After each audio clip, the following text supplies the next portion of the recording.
Good evening, ladies and gentlemen. Welcome to Jazz at the Library. We think you're in for a big treat this evening. I want to just reiterate one thing that Bill said. We have these QR codes on the side. This helps us with demographics, what we need for our grant and reporting on that grant. If you could, at some point, maybe now afterwards, take a shot of that QR code, that will bring up a link tree which has several things applying to JazzFresno. One of them is the survey, which applies to our grant. The other one will take you right to our website. Another one will take you to a mailing list. So there are several things there, and you can, once you've gone to one, you can, as Bill showed me, you can go back and go to one of the others. But anyway, if you would take care of that afterwards and help us with the statistics that we need for our grant, that would be great. So filling that out. Additionally, I want to mention the fact that we have we have albums back there that Bill brought in that are, if you'd like to leave a donation, you are welcome to do so. Or if you are unable to leave a donation but you still would like the album, you are welcome to take an album. So those are on the back table back there. And without going through all of this list, I'll cover all this at the end. You are in for a big treat. If you've ever written for jazz band or written an arrangement for jazz band, you know what a time-consuming endeavor that is.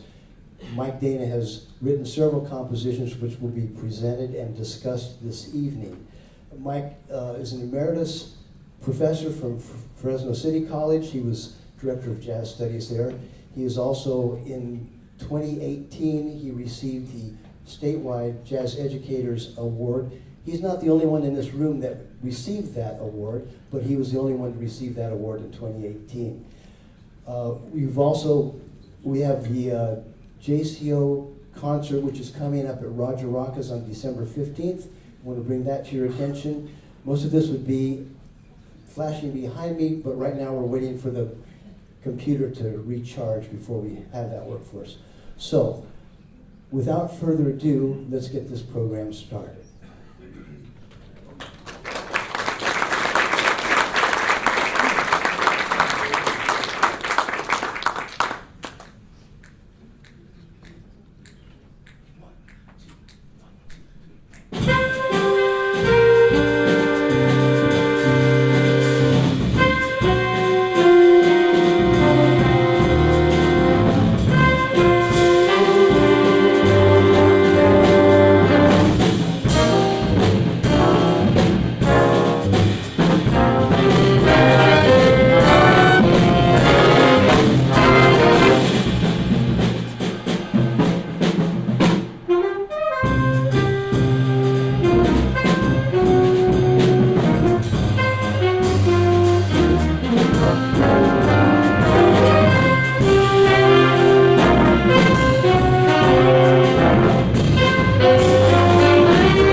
so much. It feels like my first apartment right here. It's very cozy. How about a hand for Mark Prather and John Ayala and the players on that team. Behind me is a group that I have the good fortune to play with. We rehearse every Monday night in the fall semester, and we'll talk a little more about our December concert coming up. But how about a hand for the Jazz Composers Orchestra? Fine collection of human art form. So what we're going to do tonight is we're going to talk about big band arrangements in particular. And I know that everyone here loves music, and so we listen to music all the time, and it's really important to us. But we, or at least I used to wonder, like, where do those ideas come from, and how does it go from you wake up at 2 a.m. with something in your head, and then a few months later, a band is playing it? How does that even work? So we're going to talk about that a little bit. That first tune is called Hardly. And there's going to be a little bit of vocabulary tonight. Are you guys up for broadening your vocabulary horizons a bit? Okay. So there's a word called contrafact, and what that is a tune that's written using the harmony of an existing tune, but it has a different melody. So why would somebody do such a thing? Why not just do the original tune? Anybody know why? Money. Because there's a song called Softly as in a Morning Sunrise. I love that tune. And but this tune is called Hardly. See that? See what I did there? Softly. But the reason for that is we couldn't get the rights to Softly as in a Morning Sunrise. So it's like, well, heck with you guys, I'm going to write a contrafact, and that's really common in jazz. And it lets the jazz artists write a song, an original song, written on some other chords. And it's really cool because then that jazz artist, that typically doesn't make a ton of money, makes a little bit extra rather than pay somebody else. So see, you're going to walk out of here smarter than when you came in. That's pretty cool. All right. Let's see, what else can we talk about? When you're writing a contrafact, what do you think the most important thing is to do? What do we need to avoid? Duplication. The original melody, because then you're going to get a letter in the mail and it's going to be not good. So that's one of the, when I write a contrafact, the first thing I try to do is find a different melody that isn't, it can be similar to but not the same as the original. And then the other thing that I like to do is during the solos at some point, I think it was during John's solo actually, the band came in and they were playing these things that we call background figures. And I like to kind of recycle, so I like to take little elements of the tune of Hardly and incorporate those into the backgrounds for the solos, so that it's so that stuff just doesn't seem like it's in the music for no reason. Everything should relate to something else. And when I was putting this presentation together, I thought it would be cool to find some little amusing footnote to this. So this tune was written for a jazz festival where all the bands had to do sight reading. And anybody here ever, in your musical career, did you all do any sight reading ever? Kind of scary, right? Imagine doing your sight reading on stage in front of an audience as part of the judging of the festival. So there's this kid, and he's playing the tenor solo, the same solo section that John had. And I can see him, and he's like sweating bullets, and he's really looking at the music, and he sounds great, but he's really into it. And then all of a sudden, it's like, in the cartoons when the light bulb goes on in your head? And he figured out that it was actually Softly as in a Morning Sunrise. And so from then on, he didn't look at the music anymore. I don't need no stinking music. It was really fun, and that moment kind of stuck with me. So we're going to move on to another tune now. And this is a tune, there's not a lot of hits in the big band music anymore like back in the day. But this is, if I had a hit, this next tune is the one. It's called True North, and it's going to feature John Megadician on the saxophone.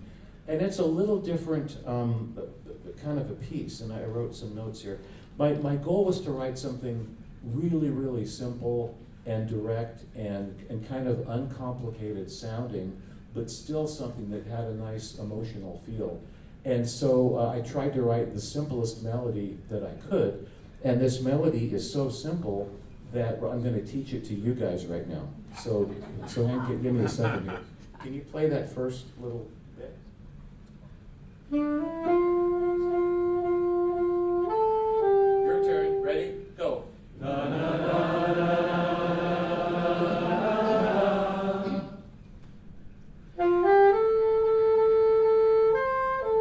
Go.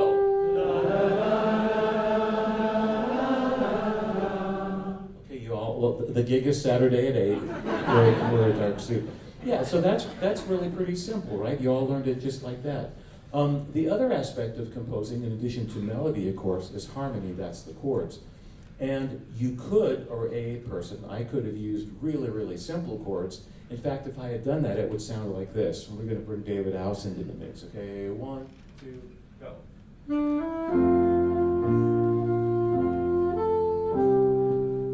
And that's okay, but I like this more. 1, 2, go.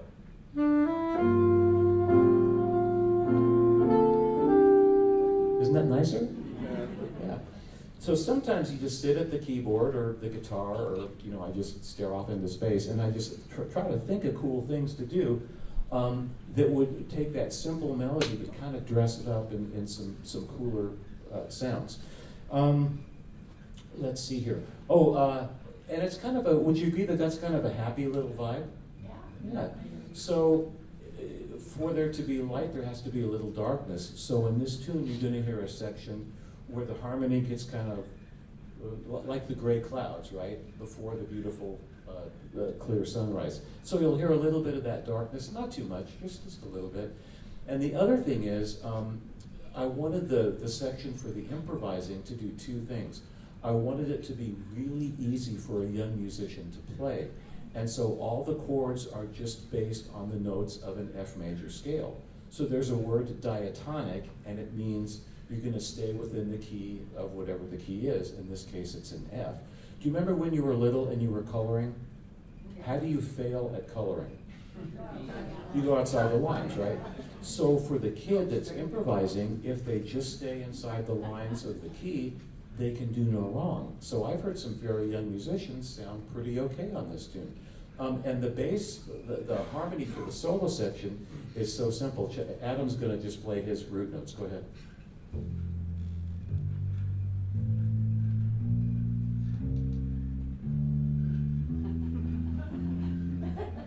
Dude, that is so hard. Adam Elmore, ladies and gentlemen. So anyway, enough of me prattling on here. We're going to play this tune for you. The one other thing I want to mention to you is, to me, a good composition for a big band or classical music or anything else, it really has to have an arc, a scope to tell a story. And so as John is playing his wonderful solo that he's going to play on this tune, the backgrounds come in and they have little snippets of things you heard before. That's that recycling thing I mentioned. And the idea was that this whole solo of John's is just going to build and build and build. And so anyway, I hope you really enjoy hearing True North.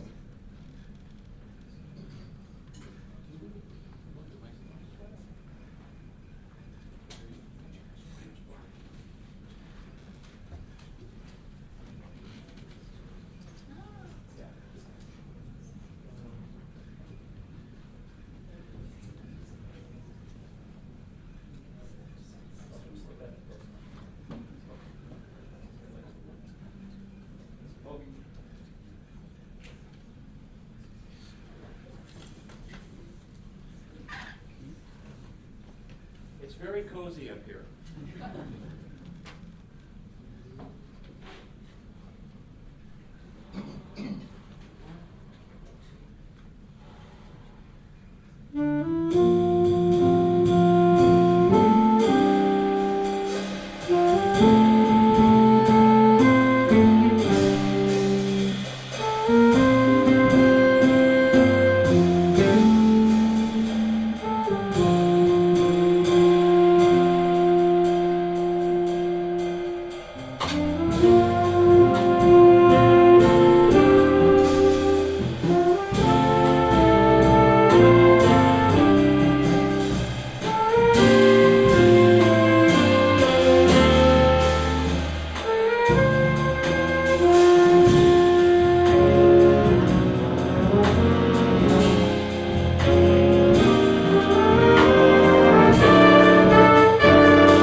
Start Benediction on the alto saxophone.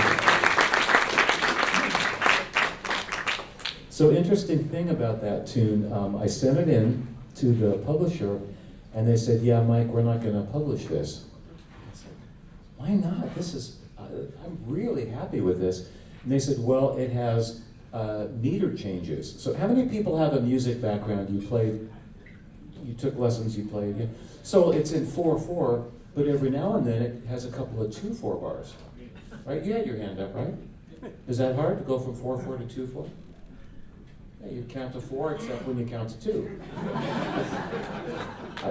You know, and so anyway, so I really kind of got in the publisher's face and I said, you got to trust me on this. It's going to be really, really popular.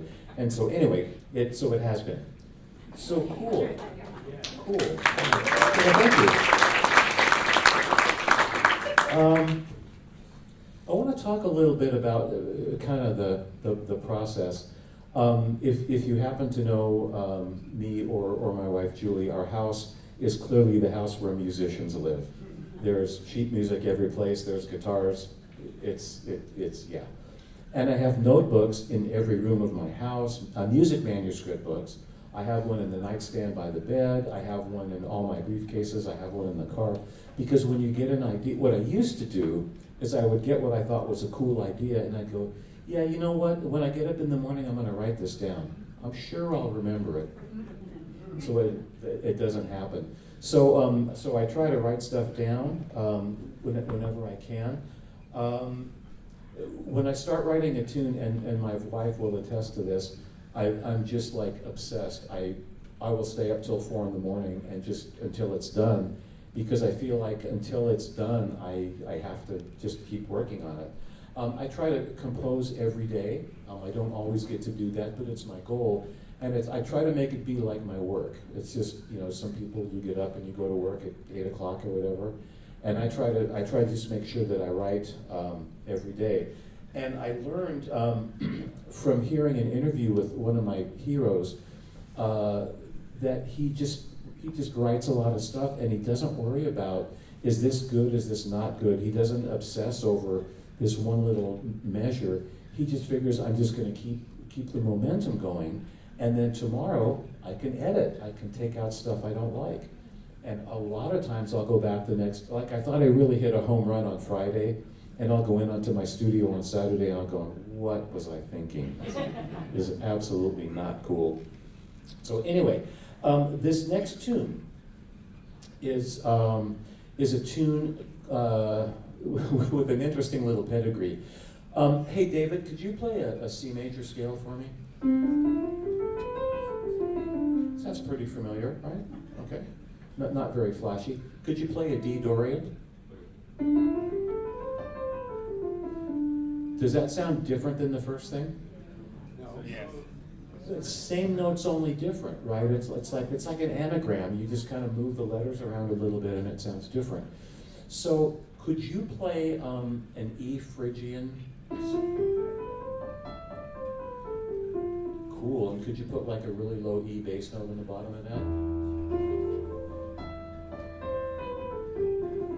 What kind of mood does that put you in? It's a little bit ooky, right? A little bit Halloween-y or whatever. So this idea of modes was the kernel of the idea for this next piece. And it uses a mode called the Phrygian mode, and a lot of these modes are based on Greek musical traditions, and in a lot of liturgical music there's a lot of modal things going on, so some of you may have heard some of these sounds. But I want to demonstrate this Phrygian mode because it's really, really kind of dark sounding. And what better way than to have the Jazz Composers Orchestra do a Gregorian chant for you. Can we get a nice D minor sound? You guys ready? Here we go. 1, 2, 3.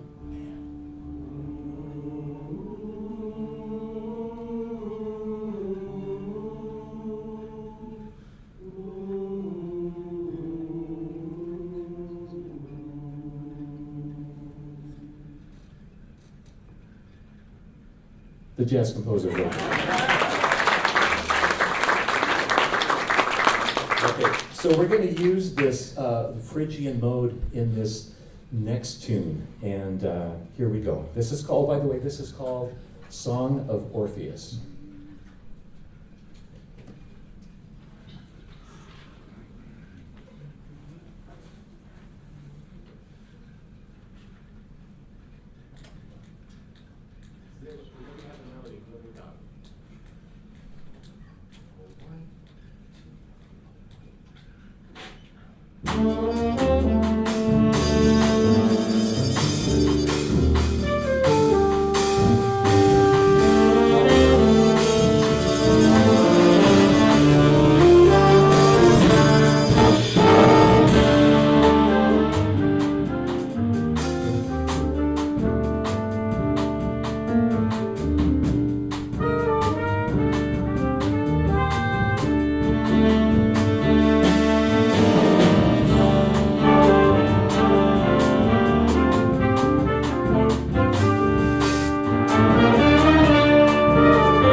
have is Evan Hamada on the trumpet.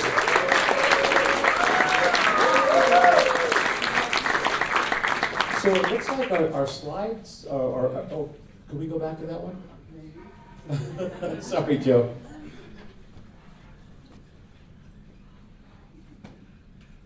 Didn't mean to put one up to the, okay, oh, that's it, yeah, great. So I was going to show you this before, and then I forgot. Hey, David, could you play a little melody in thirds? Isn't that lovely? Yeah. So there's certain intervals that sound very, bright and happy and, childlike, but that's not this tune, right? We want something a little darker. Could you play a melody in fourths?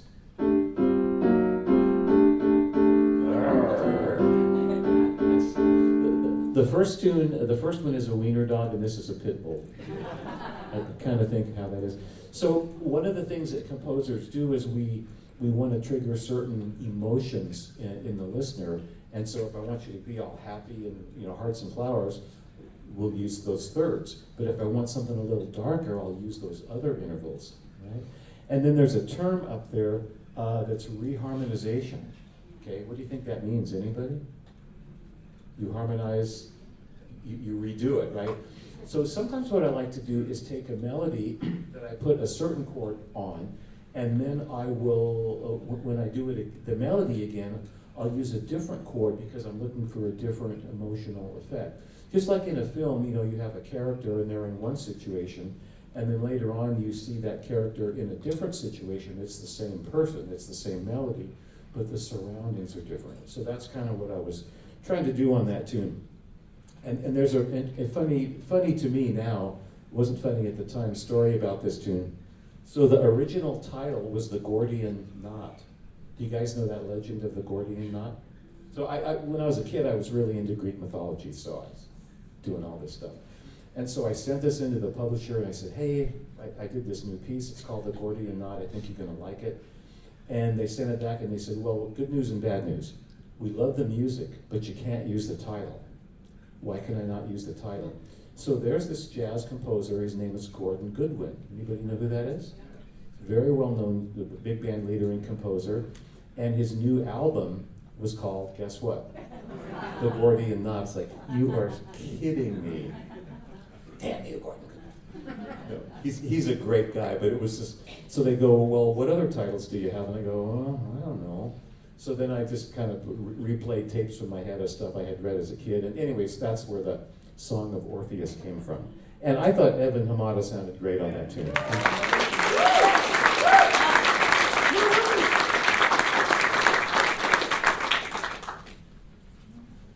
All right. So, and speaking of Evan Hamada in the trumpet section, I would like to introduce you. I'd like to put a name to the face. So that's Evan Hamada there on the end. Next to him is Mark Wamhoff.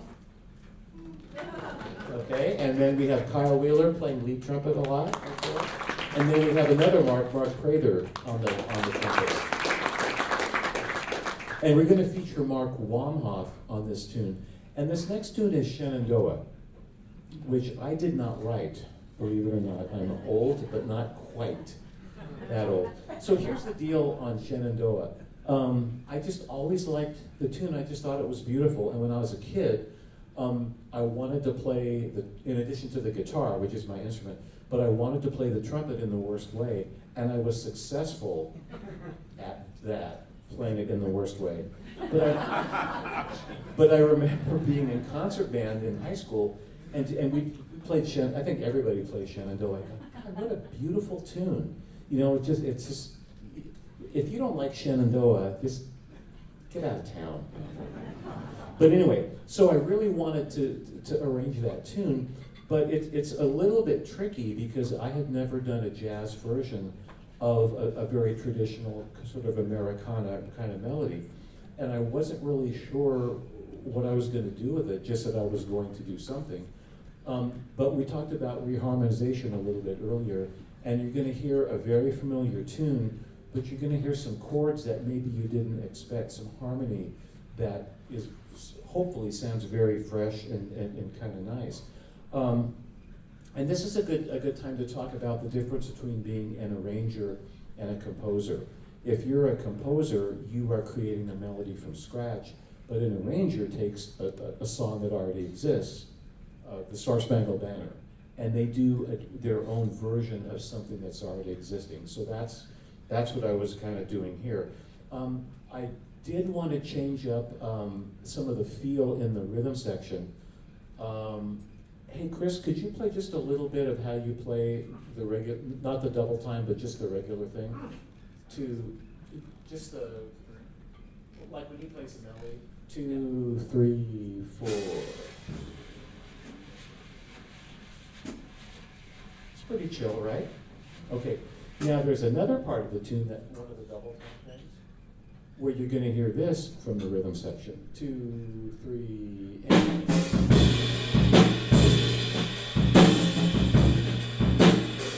Okay. Now, does it seem like those two things don't go together? Good, good. Hold that thought, because I think when you hear the whole thing, you're going to go, hey, maybe you pulled it off. And the other thing I thought would be cool is, why use a trumpet for Shenandoah? We've got trombones, we've got saxophones, we've got those guys, the rhythm section. So why trumpet? Anybody have an idea? How does trumpet make you feel usually? Kind of heroic? Like in Star Wars when it's all super exciting. Does a flute play that? Heck no, it's trumpets. Because trumpets are big and bold, and so I just wanted to convey that sweep. Russ, you're from that part of Virginia, right? I am, yes. So our bass trombonist is from there, and I've been to Virginia a little bit, but God, if you've ever been, it's super beautiful. So anyway, I wanted this expansive melody, and Mark just plays it great. So here is Shenandoah.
I had a little bio thing that was up there at the before we started, and I've been really, really fortunate to be able to teach and play music all over the world. And gosh, in the Middle East, we've been to Lebanon and Cyprus and Thailand and Hong Kong and China and all sorts of places.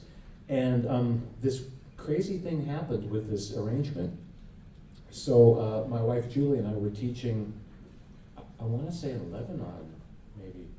And one of the faculty, they had this international jazz faculty, and one of the guys was from Taipei, from Taiwan, and he directs the Taipei Jazz Orchestra. And he goes by, his English name is Jimmy Lee. So I said, hey Jimmy, I'm doing this chart on Shenandoah, can I send it to you? And he said, sure. So I sent it to Jimmy, and he really liked it, but they already had all their programming done for the next concert. So he sent it to his friend who directs the Tokyo Big Band, and they recorded it. So like, in a, how cool is music, kind of a universe that I get to exist in. A tune about, you know, the Shenandoah, the expansive, beautiful Shenandoah Valley, went to Taiwan, and then it ended up in Tokyo, and then it got recorded over there. So, what a world. So that's my amusing story on that tune.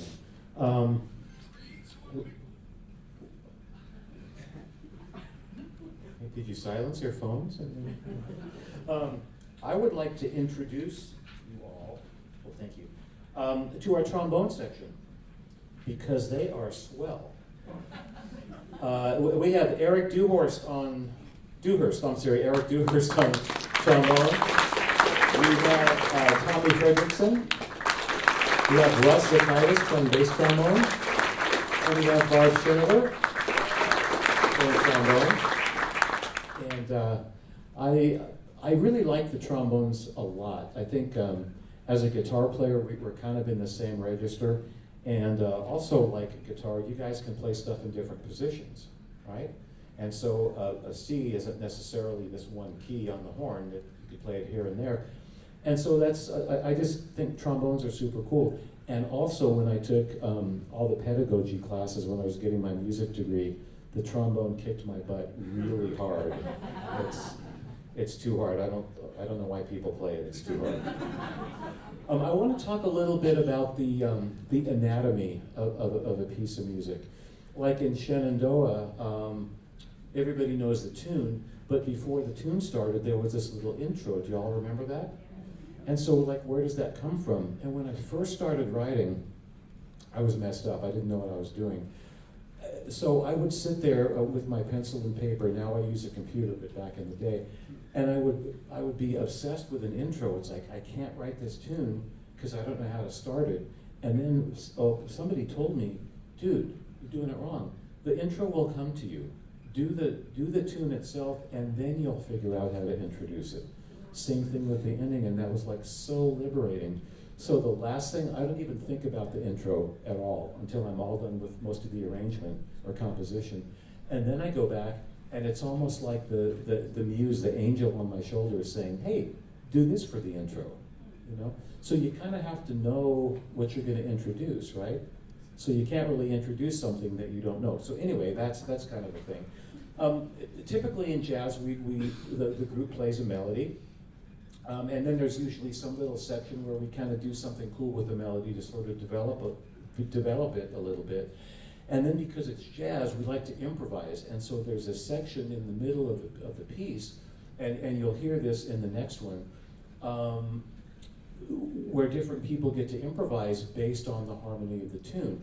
And of course, to keep the momentum kind of building, a lot of times composers like myself will create some backgrounds and sort of try to make things a little bit more intriguing and kind of urge the soloist on, so you'll hear some of that. There's another term, and you'll hear this in this next piece as well, called a shout chorus. And that's kind of the big, you know that in the first Rocky movie, when he runs up the steps of the Philadelphia Art Museum, and what does he do? He's jumping up and down, and he's beating on his chest, and he's just so, So that's kind of what a shout chorus is. It's the triumphant mountain peak, if you will. And so you're going to hear a little bit of all those things in this next piece that features David Ouse on piano and Tommy on trombone. This piece is called Bad Dog. And why, you ask, is there a piece of music called Bad Dog? So, like any other musician, I have a lot of influences. There's a lot of people I like to listen to, and one of those people is Thad Jones. And if you play big band music, that's a name you might know. And so there's certain things that Thad does. He's got kind of a playful sense of humor in his writing. He also is very interesting in his harmonic surprises. He writes a lot of chords that when I first was studying his music, I thought, this Thad Jones guy, he doesn't know what he's doing. That's not a legal chord. And then I would hear it, I'd go, oh my gosh, that is so cool, you know? So I think a little disciplined rule breaking can be kind of a good thing. Has anybody here ever trained a puppy? Have you ever said bad dog in your life before? And when you say bad dog, how do you say it? I'm gonna go 1, 2, 3, and then we're all gonna say bad dog, like you would say it when you're disciplining a puppy. Here we go. 1, 2, go. Bad dog! Okay, so you're gonna hear that a lot in this tune. And I haven't trained a dog in a really long time, but I remember saying bad dog a lot. And it just made me laugh. And sometimes when I send these tunes into publishers, they go, we like the tune, what's up with the bad dog? Just do it. So anyway, this is built on a 12-bar blues, and if you're a jazz student, I see a lot of you guys hanging out here. So there's a lot of things you're going to recognize. A little bit of call and response. This 12-bar blues thing is pretty common. There's a term called a hook, and in pop music, you know what the hook is of a pop music? Okay, it's the little thing. It's like an earworm. It gets stuck in your head, and you really remember it. And I think that bad dog thing is like sort of like the hook for this tune. At least I hope it is. So anyway, without further ado, we are going to play Bad Dog.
Not bad.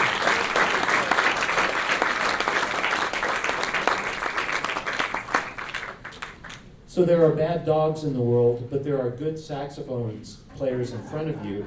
I'd like for you to meet John Ayala, Brian Chesney,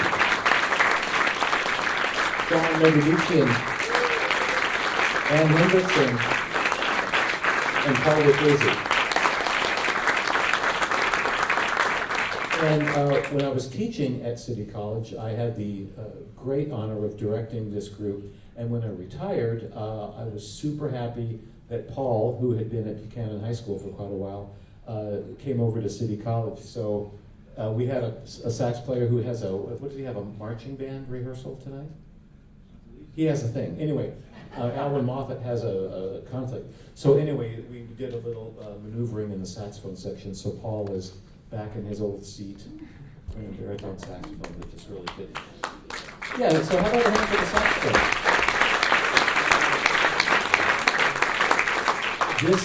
This next piece we're going to play for you features Mark Prather on trumpet and Brian on alto, and it's called Poinciana. And there's a really famous version by Ahmad Jamal. Does anybody know that album? And it's like, to me, that's a perfect recording. It's like nobody should ever do anything with Poinciana ever again, except. So one of the things that I'm very fortunate to be able to say is that I have a lot of music that's published, and the publisher called and said, hey, we would like you to do an arrangement of Poinciana. Do you want to do it? And it's like, you got to say yes, right? Because in the music biz, if you say no, they go to the next guy on the list, and there's always a next guy on the list. So anyway, so I said absolutely.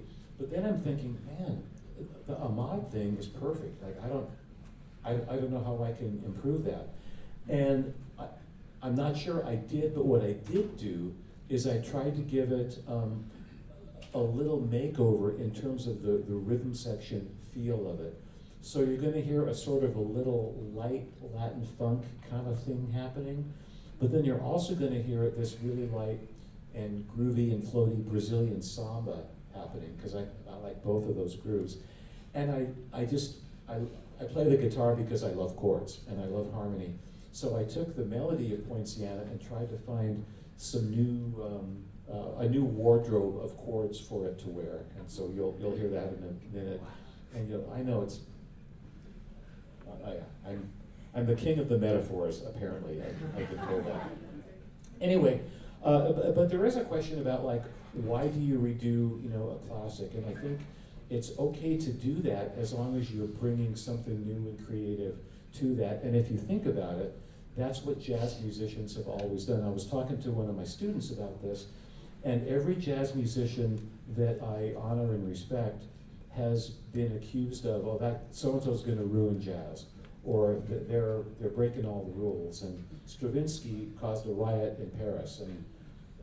But those are the people that I admire, and I think sometimes you have to change things a little bit respectfully to help them grow. So anyway, you're going to hear that, and you're also going to hear what I hope is some interesting orchestration. So we have a typical big band has 4 trumpets and 4 trombones. Sometimes they have 5, but we have 4, and 5 saxophones, and then you have the rhythm section over here. So there's a lot of cool combinations, and so you're going to hear some of that. Is anybody familiar with an album called The Birth of the Cool by Miles Davis? So that is a recording featuring 6 wind instruments and then piano, bass, and drums. And just the colors that Gil Evans gets out of that sound group is really cool. So you're going to hear sometimes the brass will have the melody, and there's a saxophone like a counter melody. And sometimes you're going to hear the saxes with the melody, and then the trombones have a commentary on that.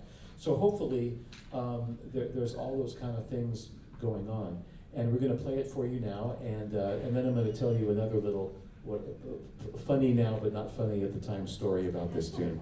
So here is Poinciana.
so they have these things that are grade levels in this published music, and there's grade 2, and there's grade 3 and 4, and so on.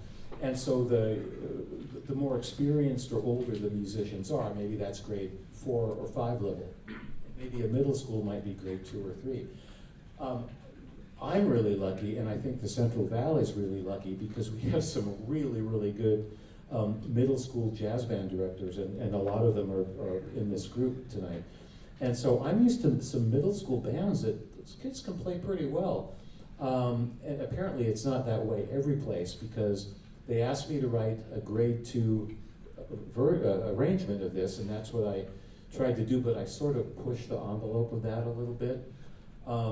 And so the same thing, I think I'm kind of a troublemaker to this particular publisher, because they always go, yeah, Mike, it's kind of like a pretty close to 3, it's supposed to be a 2. And I said, well, you know what? I know middle school kids can play this. I know they can. And so, but the compromise was, I have to show you this. Hang on, it's going to be totally worth it. Here we go. Okay. So I said, what if I write out a little rhythmic skills flashcard, and then the kiddos can practice all the rhythms that might trip them up, and then when they get to the music, it's like, this is a piece of cake. What do you mean this is hard? This is not hard at all. Because it really isn't. Kids can do a lot more than sometimes people think they can. It just has to be presented to them. So I did this, and I'm a hero now.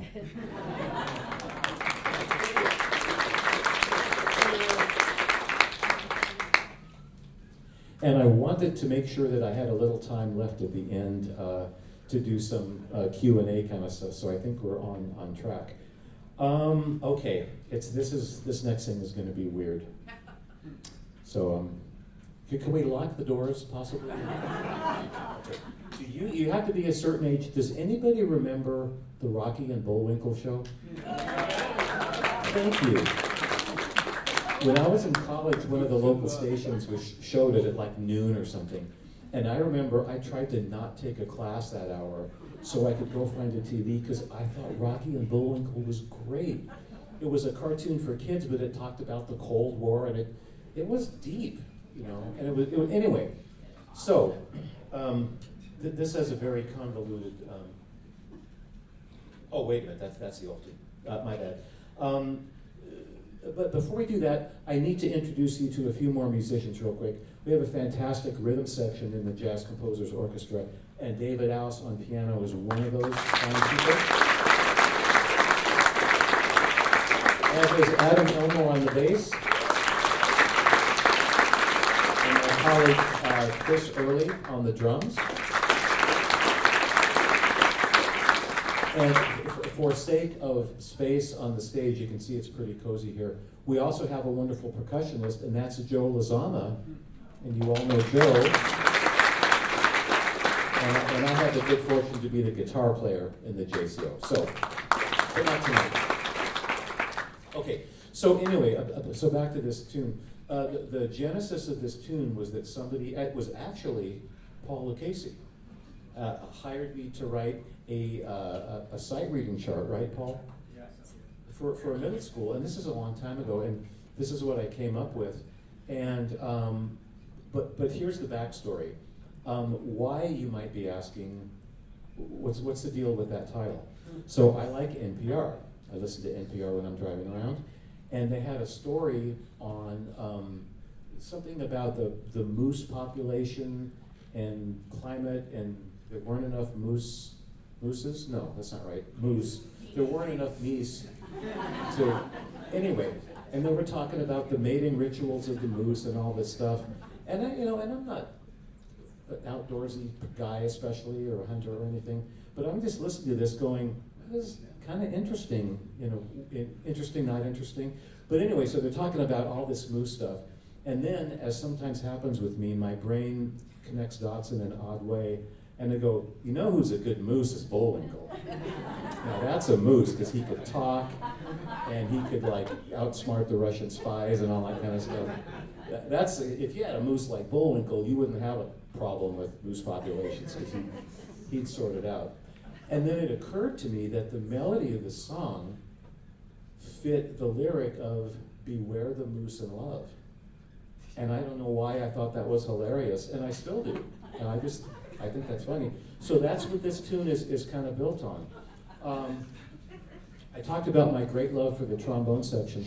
A lot of times the trombone section, you guys get to play a lot of supporting long notes, right? In arrangements. It's just part of the nature of the instrument.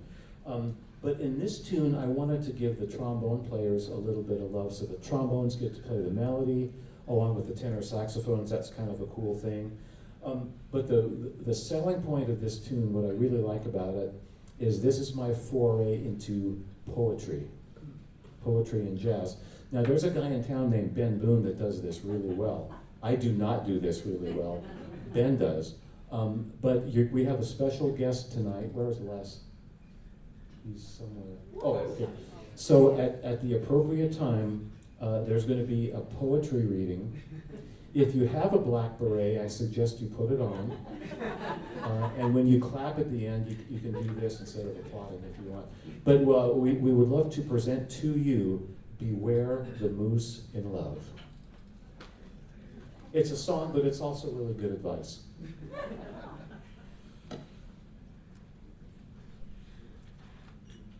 Oh, there's the one right there. Thank you, Joe.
heed not its siren call. For though its promises love so true, it brings only sadness first, then doom. Beware. Beware the moose it loved. Look not upon its face. For many the heart the moose is scorned and trodden upon. You've been warned. Beware. Beware the moose in love.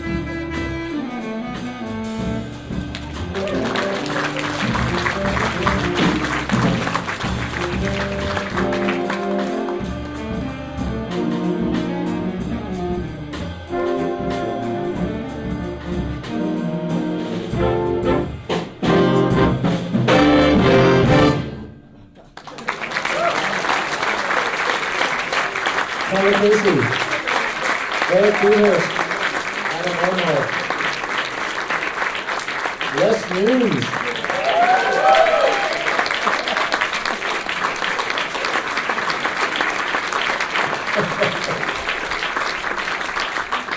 So y'all are going to go home tonight and your friends are going to go, well, so what'd you do Tuesday night? Well, I went to this library thing and a guy with a moose hat. Anyway, okay. It's, usually my timing doesn't work out, but this is going to work out great. There's some people I would like to thank, and I'll try to move right along here. JazzFresno is a terrific organization, and I would really like to thank Joe Lozama and Bill Reeve for all this, and Chuck for running sound. It's a great thing. And they support education and live performance, and I just think they're great. I'd like to thank the people here at Woodward Library for hosting this. It's really cool of them to do that. And I would really like to thank the band, Paul, and the whole Jazz Composers Orchestra. One of the things that happens is you write a piece of music, and then I stare. Sometimes I print it out, and I look at the paper while I'm drinking my coffee in the morning. And sometimes I'll look at my computer screen, and I'll play it back, and I'll go, there are no mistakes in this music. I crushed it. It is perfect. And I'll print it out, and I'll take it into these guys, who very kindly go, yeah, you know what, you're missing a beat here, and there's a wrong note, and all this stuff. And so all the tunes that you have heard tonight have been run through a rehearsal with these fine musicians. And there's something about when you put the music in front of a human and they play it, and that's when you really find out if something's going to work or not. So guys, I'm so grateful to you, so thank you for that.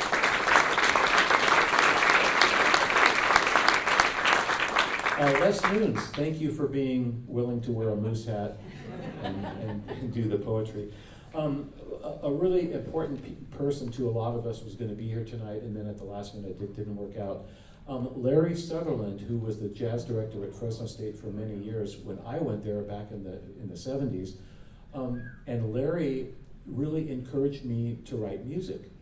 And I was cleaning, my mom saved a bunch of stuff from when I was younger, and she had a box of things, and I was going through it, and I found in this box a check made out to me from the University of Redlands. It's the first money I ever made from writing a jazz piece. It was a check for $10. And I'm hanging on to it. So anyway, and I would also really like to thank my wife Julie, who's sitting right there in the red, because she's one patient girl. She really is.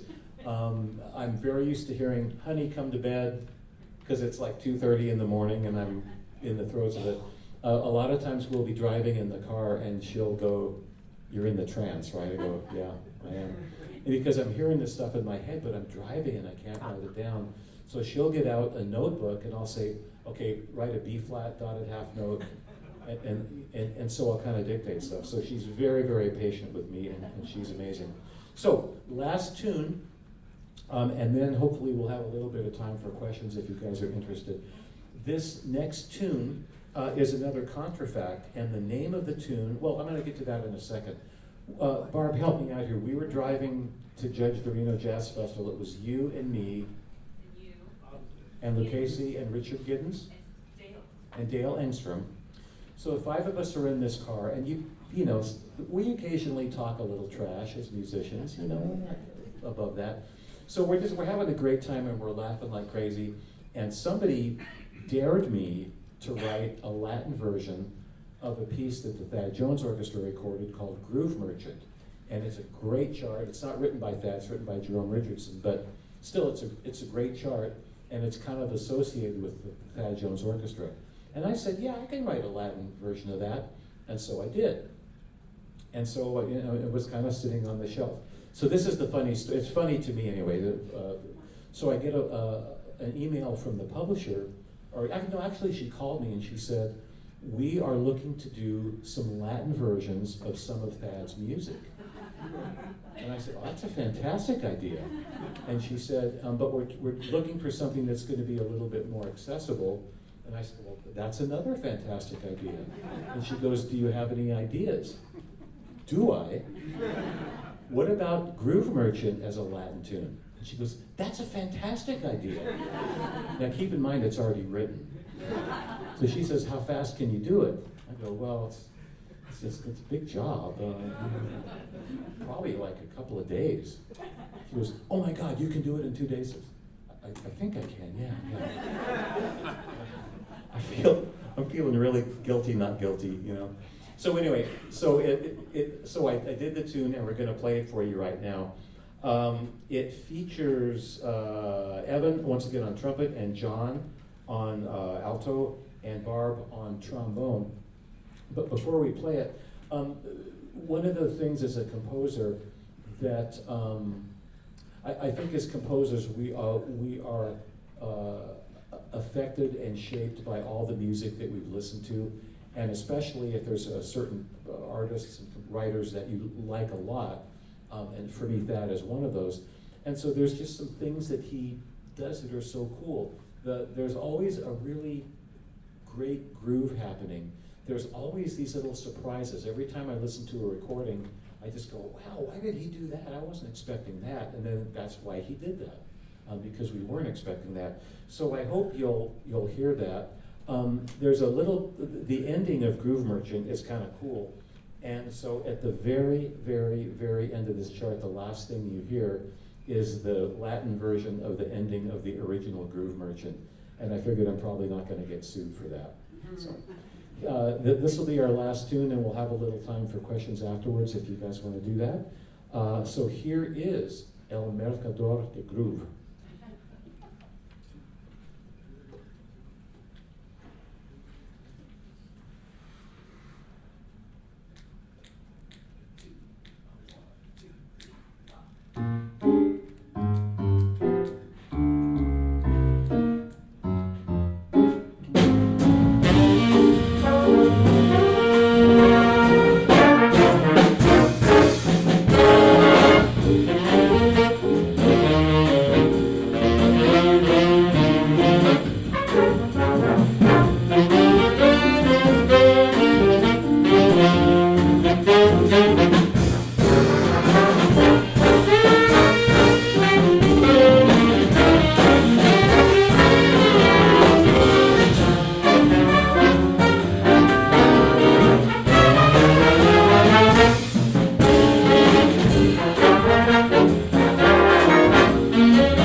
That's the Jazz Composers Orchestra. All right, now I know you're going, oh, I want to hear more of these guys. Well, you get to. Mark your calendars on Monday, December 15th at Roger Aka's. We're doing our annual holiday jazz show. And the first half is going to be, you know, jazz ensemble charts like you might expect. The second half features the music from A Charlie Brown Christmas. So don't be a Scrooge and come to this show. And you can have a really nice dinner at Roger Aka's, and you can have cocktails, and you can get a table. And it really, really is a wonderful night. So we have a little bit of time left. Does anybody have any questions or any complaints? Yes. I was wondering about your writing routine. You were talking about how you try to make sure you write or compose every day. Do you usually start with an idea that you already have, or you sit there with a guitar and wait till something comes to you? Or Yeah, the question is, you know, like if you write every day, what do you do when the well feels a little dry, right? And the answer is, I just write something. I can always change it. And I was a composition major, so I took all the coursework, and I know how to get started. And so it used to really hang me up, and now I just go, I'm just going to put some notes down, even if I don't like them tomorrow. At least I'm moving. I want to feel like I have momentum. And a lot of times I'll come back and I'll go, that was terrible. And sometimes I'll go, you know, that was pretty cool. And I have a folder on my computer labeled stuff, because I'm not very creative sometimes. And in the stuff folder, I just put like little ideas that I kind of started and abandoned because I didn't know what to do with them. And sometimes I'll go through the stuff folder and I'll find some good stuff. And sometimes it's not good stuff. But anyway, but I think the momentum and the discipline of doing that on a regular basis has really helped me a lot. Yes? This is not a question, but I know some of us in the audience already know the answer to this, but it would be interesting if any current music educators in the band could kind of identify themselves, because I think it's a really amazing and significant part of this band for them, because we know the three that are doing milestones. But Yeah, if you are a music educator in any fashion, would you mind standing up? Thank you.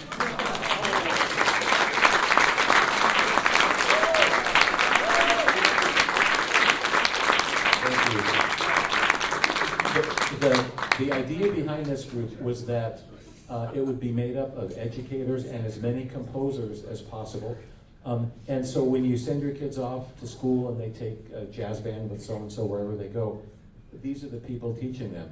So your kids are in like excellent hands, or grandkids or whatever. That was a good question, Mrs. Dana. Nicely done. Another question back there. In film scoring, a film composer who's interested in working with a director will watch their films, find the film and director that they want to work with, reach out to them. How is it for publishers? How do you select your publishers? Are they coming to you? Are you going to them? How do you start that journey? There's somebody I probably should have thanked, and that's Paul Shigoyan, which is a name that a lot of you might know. Over 25 years ago, probably, Paul hooked me up with a small publisher in the Northwest called Matrix, I think it was. And so that was my first entree, and I had no idea why they'd be interested in me, but anyway, he made the connection, and I wrote a couple of things, and they liked them, and people bought them and played them, and people liked them. And so a few years down the road, a guy named Jeff Jarvis, who teaches at Cal State Long Beach, owned a company called Kendor, and he said, Mike, I keep hearing your music at all these festivals I go to, and we think you should write for us. And I said, well, okay. And so I haven't really chased down that many publishers. I've been lucky that they've kind of sought me out. So that's what I do. And I like what you said about, you know, doing your homework. My idea of a really cool night is to turn on the fireplace and listen to a great recording with a score, and just kind of figure out how they did that. I just like to know how the composers did that, whether it's jazz or classical or anything else. So I feel like I'm always learning, like you said, doing your homework as a film composer. I try to do my homework as a jazz composer and listen to a lot of the people. Not that I want to copy them. There was in the Duke Ellington biography, and I have this in my notes, but I forgot to say it. One of the things he was told as a young composer was, in every piece that you do something that you've never done before. Take at least one chance every time you write something. Because if you do that and it's terrible, you only messed up like a little part of it, and they'll forgive you for that. But if it's cool, then you have a cool thing that you now know how to do. So I try to do something in each piece that I do that I've never done before, and I credit reading this Duke Ellington biography for that little nugget. So we probably have time for maybe one more. Yeah. Yes, sir. That gentleman there referred to doing arranging from a guitar. Do you do it from the keyboard or both? I don't write from the guitar, but I have had people tell me that my arrangements sound like they were written by a guitar player, and I never knew quite how to take that, so I just nod my head and smile. I have a keyboard at my workstation, but I've really worked hard. Those of you that maybe were, anybody here ever a music major? Okay, well, so ear training is a class you take, right? And so very often I don't write from any instrument at all. I can just hear it in my head and I just do it. But I'm not Mozart, and so I have to go back to a piano usually, or my software will play it back. And so I kind of double check, and I think I got it right, and sometimes I got it wrong. But I try, because the thing is, if I write at the piano, I'm limited to what I can play on the piano, and I'm not that good of a piano player. So I try to, when I'm composing, I try to not be a guitar player or a piano player. I try to just think of the music that I want to hear and figure out the best way to notate it, but also the best way to get people to feel what I want them to feel, which I think is a lot like what a film composer or a director would do. You know, you know how you want the shape of the thing to be and where the emotional high points are, and I try to figure out how can I do that with these instruments. So I think that's all the time we have. I am so glad you guys were here. Once again, I want to thank JazzFresno, and I really want to have a huge thank you to all you guys for giving us a Tuesday night. You're all awesome. I love you.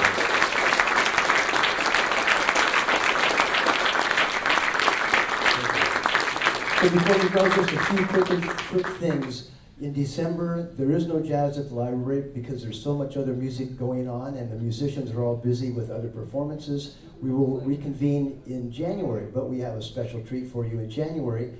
We're bringing back from New York City Adam Mozenia on Monday, January 12th with his Folk Element Trio. So that's out of our regular schedule. That's on a Monday, the 12th of January. And, excuse me. And then on the 20th, we'll have our regular Jazz at the Library, which is the Tuesday in January, the 20th. And that will be Joe Lenigan. He's a local retired educator, contractor. He does contracts bands for people up and down the state for the Temptations and locally and so forth. So he'll be doing a presentation then. I also want to thank Chuck Ruleggi for providing this microphone that I'm speaking on tonight. I want to thank John Ayala and Bill Reeve for recording our audio and video tonight. Thank Sandy Hedrick for manning our table back there. Tommy Fredrickson for taking on the task of updating our calendar. So our website, it was dormant for a while. We went to a different website name so that we didn't have to pay a ransom to get our old website back.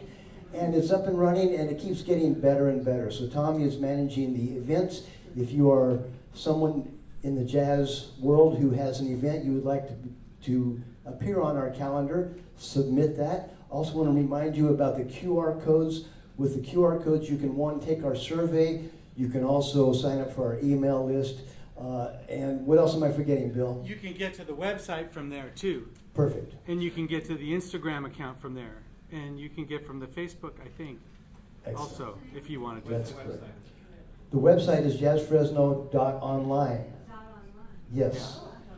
And I want to thank Barb Schinnever for providing the power to run our laptop since I left my power supply at home. And I want to remind you that our Milestones project, they'll be performing this Saturday at Tap and Cellar. So Tap and Cellar is our regular jazz jam session, which happens normally from 1 to 4, but we're going to start at noon with the kids from Milestones, and then that is something you might want to come out and see what the youth are doing.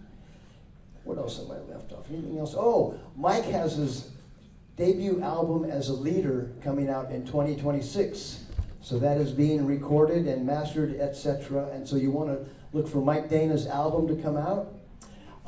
If you enjoyed this evening and if you like what Jazz at the Library does, donations are always accepted. We have a donation box back there, so we would be happy to receive the donations. Don't forget we have these albums. If you want to look through some of these albums that Bill brought in and you want to donate for an album, or if you just need that album and you don't have the money to afford the album, take the album anyway, okay? So we will see you December 15th with the Jazz Composers Orchestra at Roger Rocca's. If you want to order food for that, you should order food between 6 and 7 p.m. at Roger Rocca's. Tickets are available at their box office, and that concert starts at 7:30. Thank you very much, and thank you, Mike and the JCO.